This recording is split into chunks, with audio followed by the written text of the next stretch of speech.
Welcome back to my little Dashie. Life is too hard. Chapter 5. I've been thinking about getting a monkey and naming him Raphael. Fuck! Dashie's adorable voice came through the speakers. Dash and I were watching some old VHS tape from when she was a wee little one. It was good to be home again. Even with Dash in her vegetable state was an improvement. Everything was better, really. She didn't talk so much anymore, she didn't resist my advances, and she shed all over the sofa just like me now. What's not to love? I have finally returned to my normal routine again, too. It goes like this. I wake up. A random bum makes my eggs break, if you get what I mean. I'll walk to work, beat off to the hardcore porn we film in the fun dungeon, walk home, get mugged by the local black population, feed Dash, and sleep in an alley. As it turns out, the hookers and junkies I was so fond of back in the day have all died of my AIDS. Life sure is strange. Other days I would stay at home and cry in the corner complaining that my life rocks too hard, and how I wish it could have always been this way. More or less, I'll get my mother's old razor and hack up my arm. Dashie nearly died, and I keep her barely beating body around to remind me that my life is shit. But I always remember that my life is better than that story, Twilight. Spoons, black man, skull fucking, gooey residue of brain matter, blood, and semen. You know the works. Sometimes I beat off or fuck my cock sleeve blue bitch, but all in all, life's pretty dull. But wait! With Dashie as a vegetable, how are we gonna have an engaging story?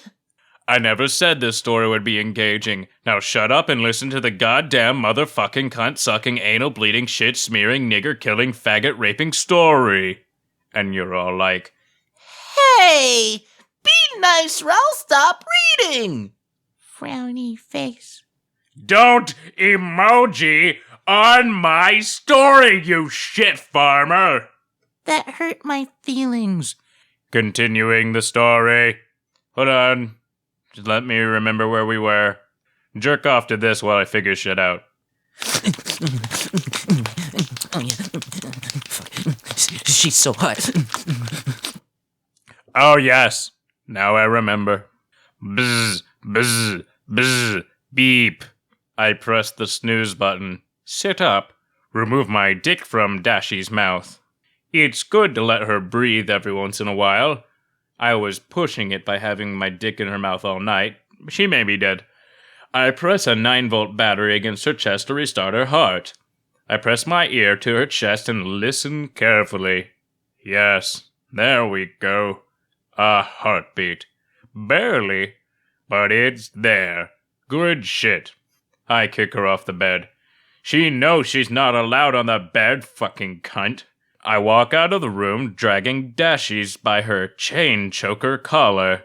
Her near lifeless body just slides across the crusty jizz-stained carpet. We make it to the couch. I sit down, sit her up on my lap in such a way that my dick makes its way into her crusty poop hole. Cum, blood, and diarrhea soak my dick as it rests inside her asshole. I prop her head up with my copy of Pedophilia for Dummies, and use duct tape brand duct tape to hold her eyes open. She looks so happy. I drew her in that moment.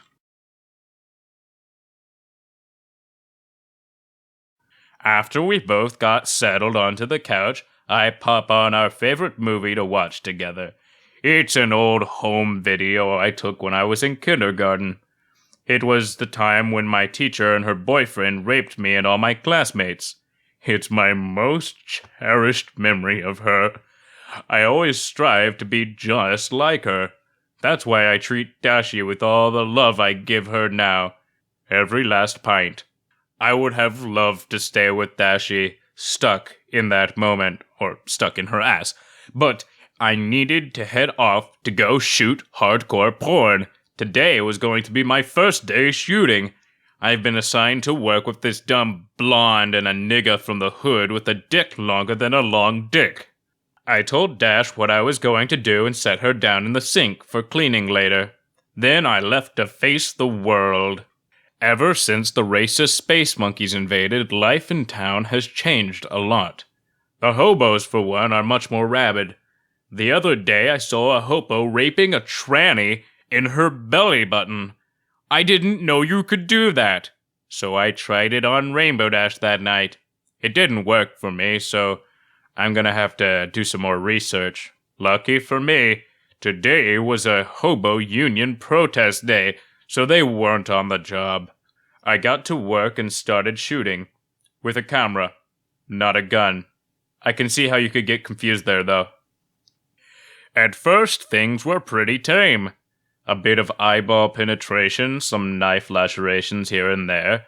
Things changed when the nigger took a massive football-sized dump that was as hard as my dick and almost half the size. When it was halfway out of his anus, he pressed his butt cheeks against the blonde bitch's and fucked her with his half-shat turd. Her remaining eye went as wide as a dinner plate. Not that I know how big that is, I've never been rich enough to afford any. The black guy inserted a sparkler into his dick hole and set it off. The director was throwing red, white, and blue bowling balls at them. It was a very patriotic experience. Blood, jizz, shit, and sparks flying everywhere. Bowling balls causing fractured bones. Fireworks setting fire to the whole orphanage we were filming in. I would love to show you, but all the Super 8 film I used to film it burned up in the madness. I'm thinking of moving to digital. I have good news and bad news about the orphanage fire. The good news was that none of the kids knew we were shooting softcore porn. The bad news was that they all died in the fire. Completely unrelated.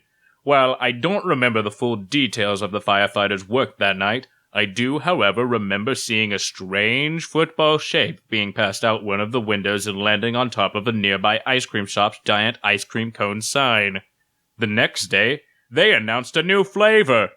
Out of film for the day, I decided to head home early. But first, I stopped at the local dollar store. They were selling DIY fracking tools, and I've been hoping to frack some dirty, dirty land. I wanted to shove my massive rod deep in that hole and just ooze goo all up in there in the hopes that maybe, just maybe, I'll get something to squirt back in return. That's when I noticed they were selling discount abortion kits. I said, fuck it to the frack,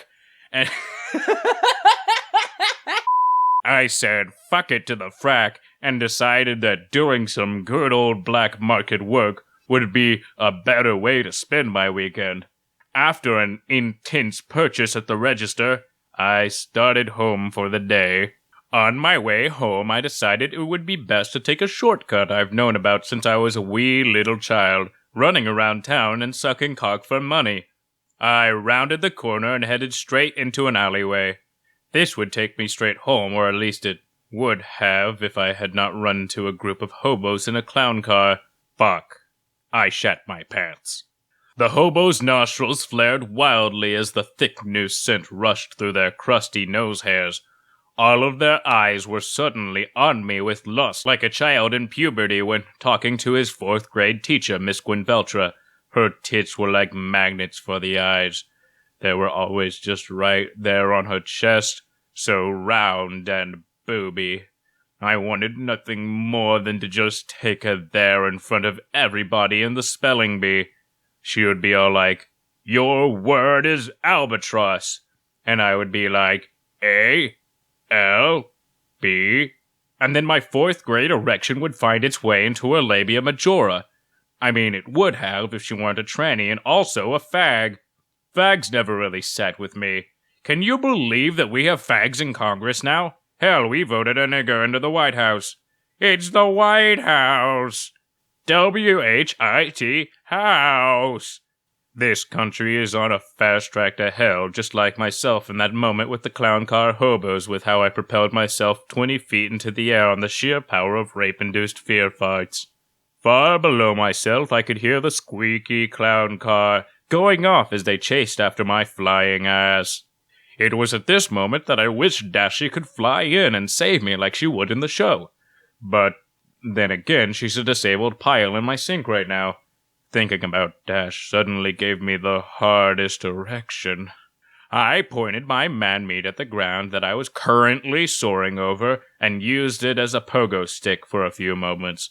This kept me out of the hobo's reach, but they were gaining on me. The pleasure of repeatedly bouncing my dick tip on the pavement made me come with surprising force, propelling me up above the city buildings. I realized that, with my rock-hard willy becoming more like a flaccid soft willy by the moment, I wasn't going to be able to use my momentum to dick pogo anymore. I started helicoptering my dick around to keep myself afloat. It worked, and I felt relief run through me. That was the moment the hobos evolved. I underestimated them greatly. Hobo after hobo started climbing up on top of the clown car below me. They started climbing on top of each other, building a ladder of hobos for the next hobo to climb up higher and higher until they were just inches from my unprotected shit-smeared fart hole. That very moment was when I pissed myself. Hot, yellow liquid flew out of my peeny-weeny. This frightened the hobos, and you never want to frighten a hobo. They can get vicious. The piss offset my helicoptering angle and sent me sideways. Still spinning, my cock smashed into a hobo's Jew nose. This caused a sort of domino effect as hobo after hobo suddenly got jealous that the hobo on top got an opportunity to feel my dickhead. The hobo ladder started to collapse as the hobos began to fight amongst themselves. My work here done, I used my newfound flying ability to hella dick my way home to my cock sleeve. Thank you for watching Part 2. Next time on Part 3, Chapter 6. Wow!